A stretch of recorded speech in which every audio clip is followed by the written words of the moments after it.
Sebuah minibus menabrak iring-iringan pesepeda di Jalan Sudirman pagi tadi. Beberapa pengemudi sepeda terluka dalam peristiwa ini.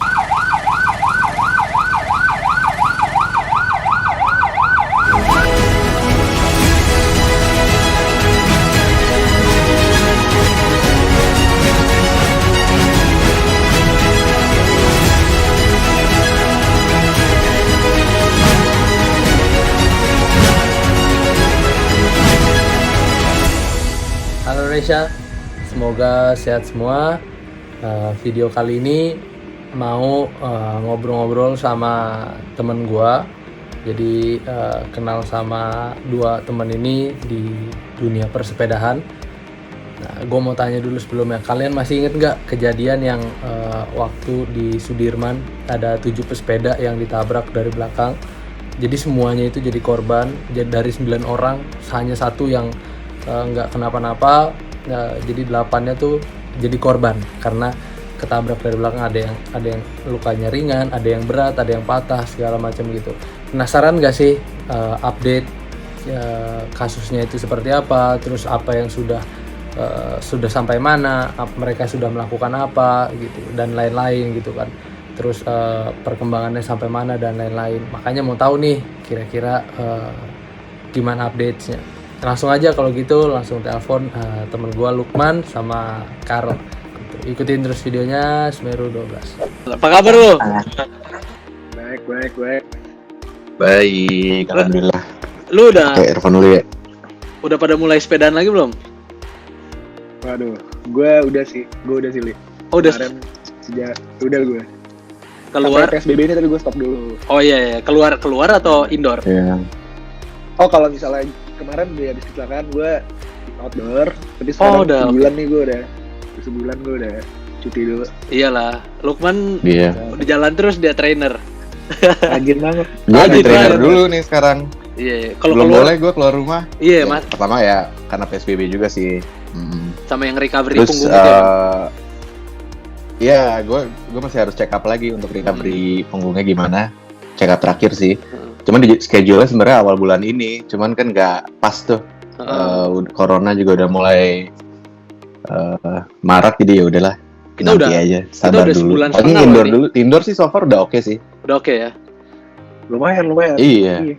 Tapi Setengah. ya kalau bisa dibilang lu yang paling parah kan, Man, sebenarnya. Gue kemarin iya paling parah. Kedua paling parah tuh kan si Putra. Gue kemarin ada patah klavikula patah sini, punggung. Tulang tumit kanan ada fraktur juga, sama ada bocor di sini. Bocor kepala ya. 3 jahitan. Ya, waktu Buat jatuh kepala, kemarin sih lu iya. masih santai sih bawaannya. Masih agak nyantai. Nyantai banget sih kalau Iya. Bocil aja lah. Iya. Iya, bawa santai aja. Cuman ya normal sih, kemarin kan pas jatuh kan agak shock ya, jadi agak sesak napas. Terus waktu itu gue inget lo bilang kayak santai aja biar lo napasnya enakan gitu. Terus gue nurutin sih, cuman beneran sih enakan. Iyalah harus gitu, Man. Kalau lu Relax ya. lu Rel waktu itu Lebih rileks lah. posisinya di mana tuh, Rel? Yang kalau Lukman kan paling belakang tuh. Jadi nah gue itu di bagian kanan, bagian Lukman, cuman gue dua dari depan. Oh, jadi ini dua deret gitu. Kita kan. Heeh. 2 deret 9 tapi Lukman sendiri di belakang yang mana? Iya, karena kita ganjil, Di belakang Putra. jadi Oke, iya betul. sendiri gue paling belakang. Oh, jadi iya ya, Sengaja tuh lo di belakang, kalau lo di depan kencang pelotonnya soalnya. Iya, Iya. jadi ya. Tapi lu Rel waktu keluar kemarin masih ada kepikiran atau trauma gitu nggak sih? Kepikiran kalau trauma sih kayak gue kalau di sepeda outdoor jadi lebih kayak ngeliat ke belakang terus aja ya. Ada trauma sih, gue bisa bilang. Jadi kalau misalnya, apalagi gue kalau misalnya di paling belakang tuh gue paling kayak wah anjirnya belakang nih ada yang mepet-mepet nggak gitu, jadi was-was. Jadi gue biasanya kalau gue jadi dari kedua di depan atau enggak paling depan, tapi capek gitu ya kalau di depan kan. Kedua di depan lah gitu. Iya, berdampak sih, pasti memang berdampak. Cuman bisa dibilang juga gara-gara kejadian yang Betul. bisa dibilang juga kejadian yang gara-gara kalian itu, bukan gara-gara kalian, maksudnya gara-gara kejadian yang itu jadi persepedahan di Jakarta khususnya itu agak berubah. Jadi rata-rata grup-grup itu kalau sepedahan di belakangnya selalu ada yang ngikutin antara motor atau malah mobil gitu. Jadi benar, untuk benar. jaga-jaga gitu. Jadi merubah mindset juga sih. Benar gitu. Itu kalau bisa diceritain gimana sih kemarin kronologisnya, ngobrol-ngobrol sedikit cerita yang dari mulai sepedahannya, terus mungkin ada kalau orang Indonesia kan senangnya yang mungkin ada pikiran-pikiran yang kayak gimana atau mimpi apa gitu kan dari balap ya. Gimana tuh Rel? Kalau gue waktu itu kan posisinya nyusul ya. Jadi mungkin dari awal kali ya. Waktu itu rombongan itu pada ngumpul di FX kisaran jam 5.45 mungkin ya Rel. Jam 6 gitu. Nah gue waktu itu posisinya belum ikut peleton. Karena gue telat jadi peleton jalan duluan, dia ke arah HI dari FX. Jalan ke arah HI kemudian putar balik. Terus putar balik lagi di Bundaran Senayan. Nah setelah itu gue baru masuk tuh lap kedua. Oh jadi itu udah satu loop. Udah satu loop. Itu udah satu loop. Kemudian gue masuk. Kita ke arah HI lagi waktu itu. Ke arah HI. Kemudian putar balik lagi ke arah Senayan. Soalnya kita masih nungguin teman-teman kita. Kemudian putar balik lagi ke arah Bundaran Senayan. Nah pas di depan gedung Sumit Mas itu nggak lama kemudian kita ditabrak ya. Kita ditabrak di situ. Gitu sih sebenarnya. Iya sih parah ya. Gimana, Rel? Kalau lu gimana Rel? Nggak, apa namanya? Kalau gue sih, jadi kan 545 tuh dia itu Plaza ngumpulnya kayak biasa di FX. 545 nggak ada pikiran apa-apa, nggak ada apa namanya pikiran-pikiran buruk, belum ada alhamdulillah waktu itu. Terus gue ikut tuh dari awal tuh, Terus gue inget setelah putaran itu, Lukman udah di peloton, gue kedua dari belakang. Gue inget kita tuh mau ngambil kanan. Oh yang kanan. Dari kiri ke kanan. Benar. Iya betul. Jadi kita posisinya kita di tengah. Kita mau ngambil kanan, mau muter balik karena kan di Senayan berbalik ke Ratu Plaza, depan gedung Sumit Mas. Terus gue tuh selalu kalau misalnya kita mau belok kanan, selalu kan satu peloton yang paling kanan ngeliat dulu kan, terus dari aba-aba ngasih tangan gitu kan. Gue juga tuh gue ngeliat ke kanan, gue lihat ke belakang, aman nih, kita aman. Apa namanya posisinya udah nggak ada mobil belakang, udah tinggal ambil kanan. Nah terus tiba-tiba itu kan kita bersembilan, ada 10 baris berarti ke belakang, gue di baris kedua. Itu nggak ada aba-aba, gue nggak denger mobil itu nabrak yang paling belakang dulu si Lukman apa enggak. Tiba-tiba keras banget suaranya kayak petir dar gitu. Nabrak lu? Nah nabrak gue kerasa, dan gue tahu tuh ketika gue sadar tuh gue ada mobil di belakang gue tuh, gue sadar banget itu udah nabrak mobil, gue tahu gitu. Nah cuman kan yang belakang tuh posisinya si Lukman, terus ada depan-depannya itu dia mental ke kiri ke kanan kan, ke mobil. Nah gue karena di depan, gue nyangkut sama Gemilang sama Hafes. Gemilang mental, Hafes nyangkut di kap, gue ke bawah ke bumper. Keseret atau? Keseret. Jadi tuh mobilnya tuh gue rasa dia kan kaca pecah kan, kacanya pecah, nggak bisa lihat depan kan, dan dia jadi mobilnya tuh nggak berhenti. Jadi gue keseret. Wah gila. Alhamdulillahnya ada sepedanya tuh, sepeda gue bikin gue nggak masuk. Yang di bawah ya waktu itu ya. Iya, gitu. Nah habis itu gue tuh mukulin ininya, mukulin KP berhenti gitu. Serius lu yang notice? Gila. Gue masih mukulin, gue masih soalnya tangan gue tuh ketahan tetap gini. Kalau nggak biar gue nggak masuk ke bawah. Wah jadi gue megangin, terus mobilnya berhenti, gue kepental ke depan. Terus abis itu gue inget si Utak nyariin adiknya si Gemilang gitu. Terus Gemilangnya nggak apa-apa, maksudnya dia udah kepental ke depan, masih bangun. Gue mikir yang lain gimana di belakang gitu. Terus gue lihat dari jauh tuh si Putra udah teler, udah jatuh di belakang, udah jauh itu gara-gara di posisi yang terakhir dia itu kan, yang sebelum diangkut sama ambulans kan. Bener, dan itu lumayan jauh dari posisi depan mobil tuh kan. Nah, gue juga nyari HP gue hilang sama kacamata putih. Jadi waktu itu gue kacamata hitam, kacamata putih gue hilang. Akhirnya gue cari dulu, handphone ada, kacamata nggak tahu di mana. Langsung gue ke si Putra. Nah di situ gue ketemu si Ali juga nih. Ketemu Ali, terus ketemu ada rombongan sepeda juga udah pada berhenti. Nah di situ ya udah sih gue lihat udah pada berantakan juga. Sepeda gue masih nyangkut di bumper. Wah gila. Terus belum sadar apa sih, belum sadar badan sakit, belum apa tuh, belum ngerasa tuh. Gue ngeliat pokoknya si Putra waktu itu palanya udah ini kan, kena kan, darah kan. Jadi gue mau nyoba make sure dia biar nggak pingsan gitu, biar sadar terus. Ngobrol sampai ambulans datang, udah kita akhirnya masuk ambulans, langsung dibawa ke RSPP. Di situ baru sadar sih gue, tiba-tiba ternyata badan darah semua gitu, baru lihat. Sakit semua ya. Baru sakit. Iya lalu ya keseret itu kan yang parahnya pas keseretnya itu kan. Benar. Gue juga jadi kalau yang dari view gue, mungkin gue bisa dibilang mungkin grup sepeda pertama yang nyampe di sana, grup bukan perorangan gitu. Iya. Waktu muter balik di duku atas gue turun, lu tuh naik, gue ngeliat lu papasan. Ngeliat gitu. Kita tuh ngelihat papasan, terus udah gitu kita putar balik, nggak tahu sampai yang lewatin Polda, terus kita udah lihat rame gitu macet. Ada apa nih macet nih? Gue sama sekali nggak mikir kalau misalnya ada kecelakaan atau apa gitu. Karena kan mungkin lampu merah kali udah aktif, biasanya kan kalau pagi belum aktif gitu. Habis itu gue lihat mungkin lampu merah. Terus pas makin dekat, wah ini parah nih anak-anak pada ngomong gitu. Terus udah gitu pas gue lihat gini ada helm sepeda bolak-balik, terus yang nyampe yang terakhir tiduran tuh cuman Putra sama Lukman, yang lainnya tuh udah berdiri. Terus udah gitu gue nggak mau lihat, gue tahu nih wah ada yang tiduran nih, ada yang jatuh anak sepeda, gue nggak berani.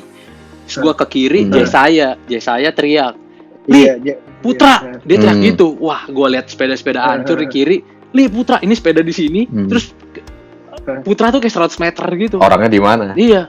Wah gila, gue bilang, Putra. Langsung gue udah gak mikir segala macem. Langsung lihat, wah Lukman udah rame nih yang tolongin. Putra tuh kalau nggak salah baru 3 orang atau berapa orang. Ya udah gue samperin Putra, taruh sepeda. Udah gak mikir apa-apa deh. Udah akhirnya dari situ sih. Akhirnya panggil ambulans segala macem. Cuman waktu itu sempat ada, ya gue agak kaget sih, sempat marah juga. Mungkin ya karena temen gue kenal. Itu ambulans dari mana deh, nggak jelas tiba-tiba. Lukman cuma bilang sama gue kalau misalnya sakit punggungnya. Terus udah gitu ambulans ini datang, dia bilang udah angkat aja. Bapak ada nggak yang tanduk kerasnya itu yang bisa dijepit gitu kan? Gue bilang nggak ada. Biasanya juga diangkat-angkat aja gitu, kata dia. Nggak bisa pak, ini teman saya gini-gini segala macam. Gue dipanggil sama polisi. Kamu nih siapa? Digituin gue. Kamu nih siapa? Kok main atur-aturan? Enggak pak, ini teman saya. Pokoknya kalau dia kenapa-napa, saya tanggung jawab. Gue bilang gitu. Wah pokoknya gue udah nyolot gitu ya polisinya ya. Ya sebenarnya polisi tuh mau cepet-cepet aja gitu supaya nggak macet atau apa. Gue kurang tahu sih. Iya benar. Maksud intensinya dia ngomong gitu ke gue apa ya? Intinya gue dipepet gitu lah ngomongnya sedekat ini. Terus ya gue bilang nggak, ini tanggung jawab saya. Akhirnya telepon ke 114 kalau nggak salah ya, mana ya? Dinas Kesehatan. Dinas Kesehatan betul. Tuh 118. 118 ya, 118. Iya. Kalau tidak salah ya. Ya antara segitulah. Iya, jadi habis itu dia datang. Gue inget sih waktu itu lo dipepet kan tuh sama si polisi tersebut. Ya mungkin karena emang biar cepat selesai, cepat kelar ya, cepat bersih jalanannya. Cuman maksudnya ambulans juga seharusnya ada SOP-nya juga ya. Iya dong. Itu kan justru pas pada saat orang terluka itu justru harus ditanya dulu bagian penyakitnya di mana segala macem, harus punya standard procedure lah. Justru pas lagi diangkat itu kan itu bagian fatalnya. Fatal, kritis itu. Untung kemarin itu benar. Iya betul. Untung Dinas Kesehatan udah ada SOP-nya. Kalau misalnya enggak, itu gua main diangkat kemarin tuh bisa fatal. Karena ternyata kan ada patahan tulang punggung. Itu bisa bikin lumpuh atau segala macemnya. Begitu. Jadi ya kemarin Dinas Kesehatan waktu itu datang, dia langsung turunin barang-barangnya, ditanya dulu mana mas yang sakit, dites dulu kaki lu digoyang-goyangin, leher lu dipegangin segala macam. Punggung lu segala bagian sakitnya itu, terus lu dikasihin oksigen dulu kan, dimasukin oksigen baru penyangga leher. Iya, penyangga leher terus diangkat, dan itu nggak pakai yang kayak gini loh man, lu pakai yang lebih keras lagi gitu waktu itu. Nah itu kan soalnya gue tahu kalau di bidang gue di motor itu beberapa ada yang meninggal karena di tandunya. Jadi pas diangkat tandunya nggak proper jatuh, meninggalnya di situ gitu. Jadi itu gue takut betul gitu, yang apalagi gue yang ada di situ kan, nggak bisa lah. Nah, pokoknya proper gini segala macam. Wah itu bener-bener gue mungkin ya ada trauma juga sih ke gue akhirnya. Jadi takut ditabrak lah apa segala macam gitu. Sama Sabtu semenjak itu 4 kali Sabtu ke depan dari situ sebulan selama hari Sabtu gue nggak pernah sepeda dalam kota. Karena kejadian itu sih sebenarnya sih. Benar. Karena kan Jumatnya mungkin mabok atau pesta-pesta segala macam. Habis itu dia. Itu gue agak takut sih kalau dari pandangan gue gitu. Cuman ya salut sama kalian yang masih bisa sepedahan lagi, terus traumanya mungkin dilawan segala macam gitu. Ya mungkin bagi gue yang menyaksikan, gue aja trauma gitu, gue serem ngelihat kejadian itu sih. Nah cuman kalau bicarain ini udah sampai mana nih kasusnya, kemarin kan pelakunya itu ternyata positif mabok. Terus udah gitu dia bilang kalau misalnya alasan si pelakunya ini, dia bilang kalau dia dari luar kota capek, dari Jawa capek nyetir ke masuk Jakarta. Terus udah gitu itu dia sama istrinya. Ternyata dia bukan dari Jawa, dia dari Crown Plaza. Terus ternyata itu juga bukan istrinya gitu. Terus nggak tahu apa hubungannya. Dia positif narkoba deh. Nah, positif narkoba dia itu positif ekstasi ya. Ekstasi. Nah, itu gimana sih kalian ini nanganin masalahnya gitu? Apa proses-prosesnya? Terus sekarang udah sampai mana gitu? Gimana ya? Kalau untuk saat ini sih semenjak kecelakaannya ya dia masih di tahanan ya. Dan proses sidang juga masih berjalan sekarang. Hari Rabu kemarin tuh 3 dari kami datang ke pengadilan untuk memberikan kesaksian. Rabu minggu ini? Cuman untuk saat ini baru Rabu kemarin ya. Rabu minggu lalu. Oh jadi masih ini ya? Masih ongoing ya, Man? Itu masih ongoing. Jadi untuk saat ini tuh yang dijalanin kasusnya masih kasus untuk kecelakaannya. Nah, untuk kasus narkobanya nanti katanya terpisah. Oh, jadi oke. Lalu lintas sama itu dong ya, Bareskrim. Dipisah. Oke. Sekarang lalu lintas dulu. Oke. Nah, untuk minggu depan nih ada sidang lanjutan lagi. Jadi beberapa dari kita nanti akan datang memberikan kesaksian juga. Karena kemarin kan yang bisa baru 3, dan including gue. Oke. Gitu. Terus jadi awalnya tuh gimana, Man? Jadi dia langsung ditahan di Polsek atau Polres tuh gimana, Rel? Jadi dia kemarin tuh langsung dibawa ke Polsek ya? Polda ya? Mana di Pancoran tuh, yang di Pancoran.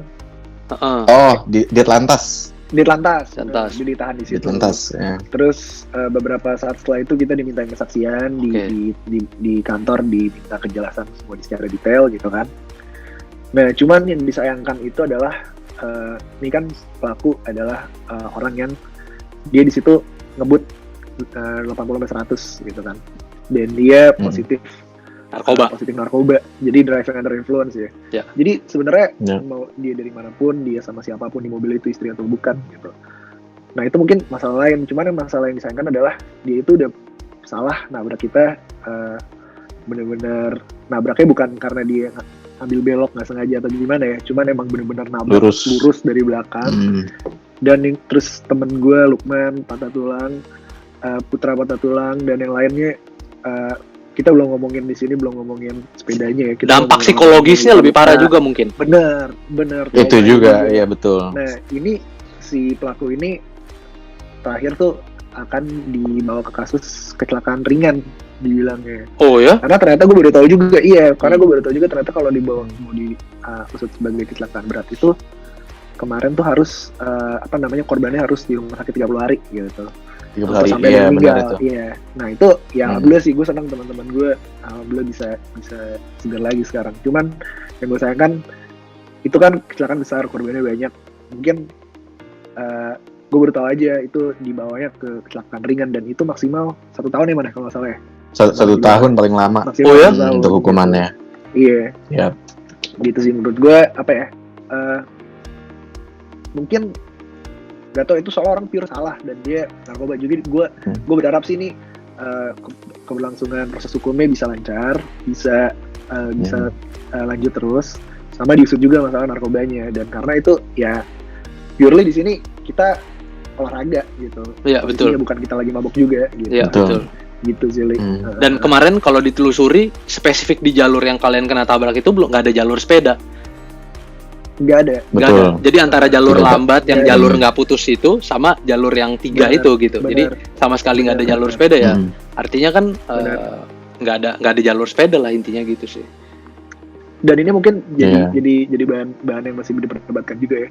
Dimana sebenarnya jalur sepeda itu buat sepeda commuting atau sepeda yang sebenarnya pelan gitu. Karena pun kita sebagai road cycling, kalau misalnya bersepeda dengan kecepatan kencang di jalur sepeda itu membahayakan juga sebenarnya. Betul. Dan di Sudirman itu kan sebenarnya emang kita harus berbagi jalan kan, motor, mobil, sepeda kan. Iya. Dan ya menurut gue sih kalaupun kita ada jalur sepeda juga itu sebenarnya subject to debate lah, karena berbahaya juga sebenarnya. Ya itu kan untuk yang komuter, bukan yang olahraga mungkin. Olahraga, betul. Cuman ya intinya di jalur yang itu nggak ada jalur sepeda. Sebenarnya itu udah selesai sih menurut gua sih. Dan menurut gua 9 orang peloton, 4 kanan, 4 kiri, 1 belakang itu nggak mungkin kelihatan. Di alasan apapun itu sama sekali nggak mungkin kelihatan kalau dia nggak mabok, nggak narkoba. Iya, nggak mungkin nggak kelihatan. Iya, nggak mungkin nggak kelihatan sih. Nah ini benar. Gua ya kita semua sih ikut doain juga semoga kasusnya bisa seperti yang berjalan lancar. Amin. Seperti yang kalian harapkan. Thank you, Lee. Nah, cuman Yap, amin. Nah, ini kan tadi baru bicarain yang dianya gimana gitu ditangkapnya, terus nah, sepeda nih, kalau bicarain masalah sepeda. Waduh. Gimana tuh nasib? Asam banget ya. Oh ya? Asam banget. Lebih asam lagi, Man. Aduh. Lebih asam lagi nih. Kenapa tuh, Man? Sepeda gue belum 3 bulan umur ya. Oh iya, bener. Yang hitam kan? Iya. Yang hitam kemarin Ridley. Jadi baru jadilah gitu kan. Baru dipakai, dan kebetulan waktu itu habis acara balap Aerox yang di GBK itu gue ikut. Oh, yang gue minjem roda Cosmic dari temen gue, dan pas kecelakaan itu gue lagi minjem punya dia juga. Jadi ya sepedanya belum 3 bulan, terus gue pakai roda orang lain. Setelah itu ditabrak, hancur. Tapi alhamdulillah sih Cosmicnya untuk roda belakangnya aja yang hancur. Frame patah, itu udah nggak bisa dipakai lagi. Saddle patah ya. Cuman sih ya kalau dipikir-pikir lagi alhamdulillah yang penting badannya nggak ada cacat ya. Nggak, tapi alhamdulillah sih maksudnya gitu. Diganti nggak sama pelaku, Man? Atau ada intensi ke sana, atau apa yang lu harapkan, terus apa yang udah lu lakukan berdasarkan harapan lu ini ke orang si pelaku untuk ganti atau gimana itu prosesnya, Man? Kita udah ambil langkah situ ya ke keluarganya ya, Rel ya. Kita udah diskusi sama keluarganya untuk rincian kerugianan, tapi namun belum selesai sih kita diskusinya gitu. Oh, jadi masih proses kalau diskusi. Harapan masih proses diskusi. Cuman kalau untuk harapan sih ya gue nggak berharap itu semua keganti sih. Yang penting mereka ada intensi baik ya. Untuk gue sih cukup gitu. Oke. Itu berarti artinya lu sudah bicara gini, lu mewakilkan grup sepedanya gitu ya.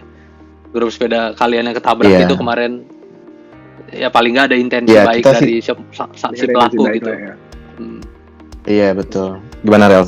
Tambahan? Gimana Rel? Kalau dari gue sih mungkin waktu itu kemarin kita ngasih rinciannya juga ya diruginya berapa, dan ya di sini emang mau nggak mau emang jumlahnya besar gitu ya. Dan dan kita juga minta itu kan bukan posisinya bukan kita merasa, kita hanya minta kita tanggung jawab, kita dirugikan ya udah kita minta ganti aja udah. Kita nggak ada, kita juga ke keluarganya, ke dianya juga ya udahlah proses hukum, dan habis itu biar kita sama-sama lega, kita bisa punya sepeda lagi. Sebenarnya simpel gitu, cuman ya emang belum selesai aja sih kemarin karena emang amountnya besar sih. Ya jadi masih proses ya. Semuanya yang benar-benar masih nego. Dan si pelakunya juga akan menjalankan hukuman yang kecelakaan, dia mabok, nyetir sambil mabok, terus sama yang narkobanya berarti. Benar. Dan narkobanya betul. Ada 2 kasus jadinya. Oh ya, itu untuk dianya sendiri ya. Nah, mungkin narkobanya yang akan lama tuh, Man. Ya nggak tahu sih gua. Seharusnya sih begitu harusnya gitu. Karena setahu gue juga pemerintah di Indonesia sangat-sangat memberantas narkoba saat ini gitu. Benar. Iya benar. Cuman sampai saat ini kita belum ada update lagi ya. Kita belum diupdate sih terkait dengan kasus narkobanya. So far sih yang berjalan masih baru kasus kecelakaannya. Gitu. Jadi nyetir sambil mabok gitu ya? Iya baru nyetir, baru lalu lintas setelah ini. Wah gila sih, gua ngilu juga sih tadi denger keseret gitu, gila lu. Rel, sama Lukman, ini gue mau tanya nih, semoga, jadi gue tujuan buat video ini bukan mau membesar-besarkan masalahnya, bukan mau ngungkit-ngungkit atau mempermasalahkan ulang, cuman gue pengen tahu supaya tahu harus gimana. Mungkin kalian ada selama ini mikir harus seperti apa pesepeda, terus dampaknya ke kalian seperti apa, terus mungkin pesan-pesannya seperti apa, atau harapan masalahnya seperti apa. Mungkin ada pihak-pihak yang bisa tolongin nonton video ini, bisa nolong gitulah intinya. Itu gimana, Carol? Duluan Rel, gimana? Kalau dari gue, yang pertama mungkin simpel sih, mungkin dimanapun di dalam kota atau luar kota, mungkin pengendara jalan apapun kita respect satu sama lain kali ya, berbagi jalan gitu. Jadi berbagi jalan, dan mobil motor respect sama sepeda pun respect sama mobil sama motor gitu. Mungkin sekarang juga dulu sebelum kecelakaan ini, stigma sepeda di tengah jalan tuh mungkin juga sebenarnya banyak orang yang kurang suka gitu ya. Karena sering tuh gue nggak sekali 2 kali diteriakin gitu, oh naik sepeda di samping pinggir gitu. Padahal kita lagi 40 km per jam gitu kan. Nah, mungkin biar ngerti juga yang nonton, mungkin yang pengendara mobil atau pengendara motor, mungkin pengendara road bike di Indonesia mungkin bikin peloton tuh di satu jalur adalah biar kita makan satu jalur sendiri gitu. Dan itu pun ketika kita bikin itu biar kita nggak disusul di jalur yang sama. Oke. Karena ketika kita di satu jalur dan kita cuma satu baris gitu, itu lebih bahaya juga karena mobil cenderung akan mepet kita gitu, dan itu risiko kecelakaan lebih tinggi sebenarnya. Sebenarnya simpel sih. Terus itu yang pertama, mungkin berbagi jalur. Respect. Yang kedua juga respect, benar. Yang kedua itu lebih ke mungkin kita pengendara sepeda tuh kita nggak pernah berapapun harga sepedanya, kita nggak pernah ngelihat yang namanya kalau lu sepeda lo apa, harganya berapa, lu buat respect lu lebih rendah gitu, enggak gitu. Jadi yang namanya orang kan sekarang setelah tahu kasus itu ngelihat, wah nih harga sepeda tuh ternyata segini loh, sepeda olahraga gitu. Ya memang karena pun ada alasannya orang membeli sepeda harga segitu tuh ada harga, ada barang gitu kan. Dan apa ya, mungkin mencoba untuk tidak melihat orang dari melihat pesepeda dari harga sepedanya gitu. Mungkin kan sekarang tuh stigmanya adalah ketika ada rombongan sepeda, wah nih mahal, ngelihat kayak wah ini ada mahal gitu, wah ini rombongan orang jalan nih gitu kan. Padahal kita simpel pengen olahraga gitu. Ya kan, dan kita emang juga harga sepeda mahal juga kita nggak senang sebenarnya, kita pengen cari yang ringan dan aero aja gitu. Sebenarnya simpel kan.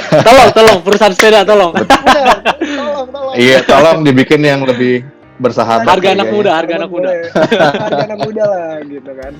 Kita juga sebel sebenarnya, cuman ya udah kita pengen olahraga, kita pengen be the best, udah gitu. Jadi ya udah kita sama-sama respect aja. Mungkin gitu sih kalau dari gue. Mas, harapannya. Lukman. Gimana, Mas? Kalau dari gue sih simpel aja sih, ya tambahan yang tadi Karel udah jelaskan sih. Gue cuma berharap kedepannya kita sesama pengguna jalan ya, untuk bisa saling menghormati lah. Untuk para pengendara motor agar bisa respect ke pesepeda. Begitu juga sebaliknya untuk para pesepeda untuk respect ke para pengendara motor gitu. Lebih kayak etika sih sebenarnya, kayak contohnya kalau mau menyalip ya harus dijaga jaraknya gitu.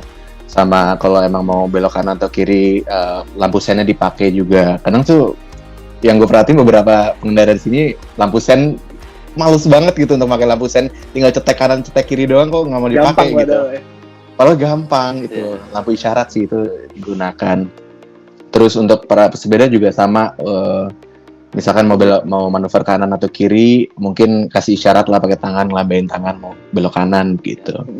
Simpel sih sebenarnya, itu aja sih, etika berkendaranya aja. Gue harapannya ke depannya bisa lebih diperbaiki lah di sini, lebih dijalanin lagi. Gitu aja sih, Li. Setuju banget. Kalau harapan sendiri untuk kasus ini sendiri gitu. Kalau dari kasus ini sih mungkin kasus atau apa dibilangnya nih? Gue nggak takut salah disebut. Kejadian lah. Kejadian Kali ya. Insiden. Mungkin apa namanya? Alhamdulillah kemarin gue sama teman-teman alhamdulillah bisa sehat semua. Cuman yang namanya driving under influence gitu ya. Terus apalagi belum tidur apa-apa itu bahaya gitu.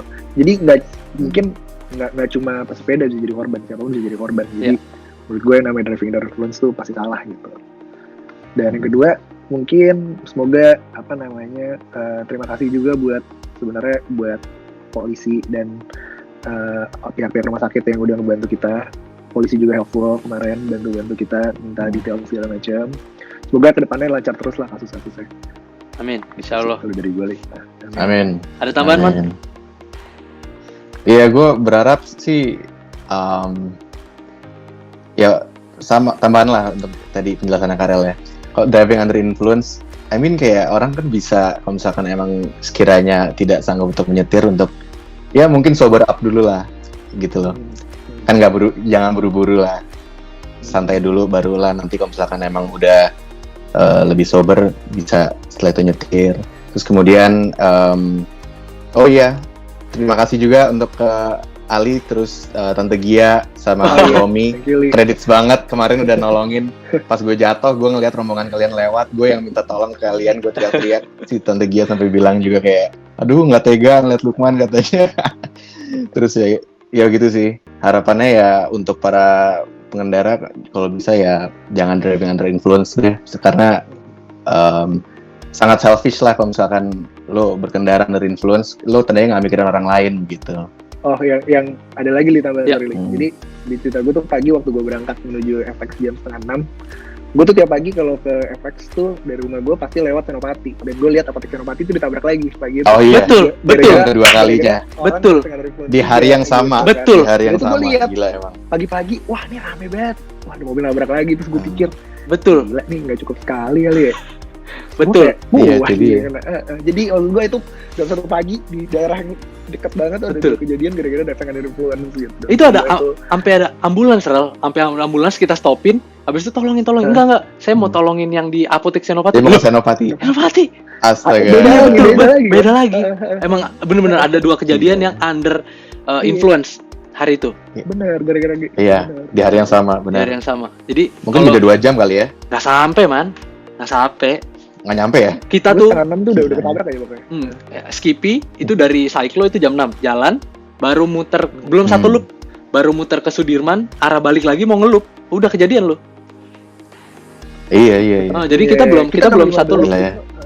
Kita belum 1 loop sama sekali. Jadi kalau boleh diambil kesimpulan, artinya negara Indonesia ini kan negara yang penuh dengan toleransi, penuh dengan hati-hati yang hangat. Betul. Jadi nomor 1 toleransi atau respect di jalan raya sesama pengendara atau sesama manusia dimanapun berada. Terus tadi dari Karel, nomor 2 dari Lukman, jauhin narkoba pokoknya. Apapun alasannya, jauhin narkoba. Betul. Jauhin narkoba. Betul ya, kira-kira kesimpulannya kayak gitu. Setuju. Dekati lah. Betul, setuju. Sepeda.